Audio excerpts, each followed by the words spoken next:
دلته موږ ته 4 معادلې راکړل سوي او هره یوه یې تش ځای لري چې باید د تشو ځایونو نامعلومه عدد پیدا کړو. اوس به یوه یوه حل کړو.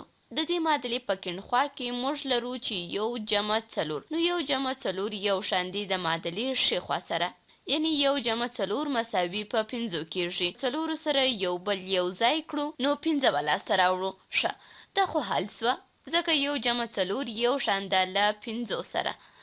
اوس دلته 4 جمع نامعلوم عدد سره یو شان ده له 5 سره.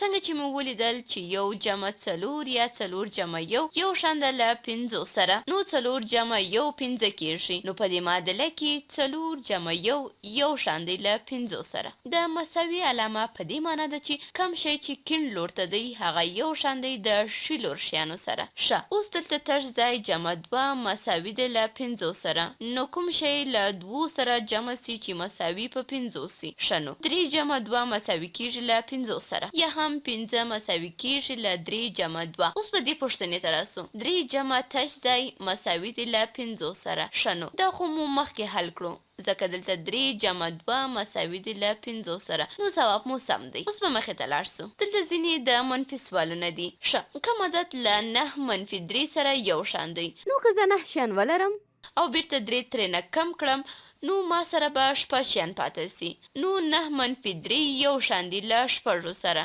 ښه، 10 منفي تش ځای مساوي دی له 6 سره. نو زه باید له 10 نه څو کم کړم تر څو دلته 6 پاته سي؟ ښه، که 4 له 10 نه کم کړو نو 6 پاته کېږي. اوس یو نامعلوم عدد منفي 1 یو شان دی له 6 سره. نو 9 منفي 1 مساوي کېږي له 6 سره. ښه، دلته 8 منفي تش ځای مساوي په 6 دی. نو له 8 نه باید څو کم کړو تر څو 6 لاسته راوړو؟ که یو ترې کم کړو نو 7 پاته کېږي، خو که 2 ترېنه کم کړو نو 6 لاسته راوړو. نو 8 منفي 2 مساوي کېږي له 6 سره.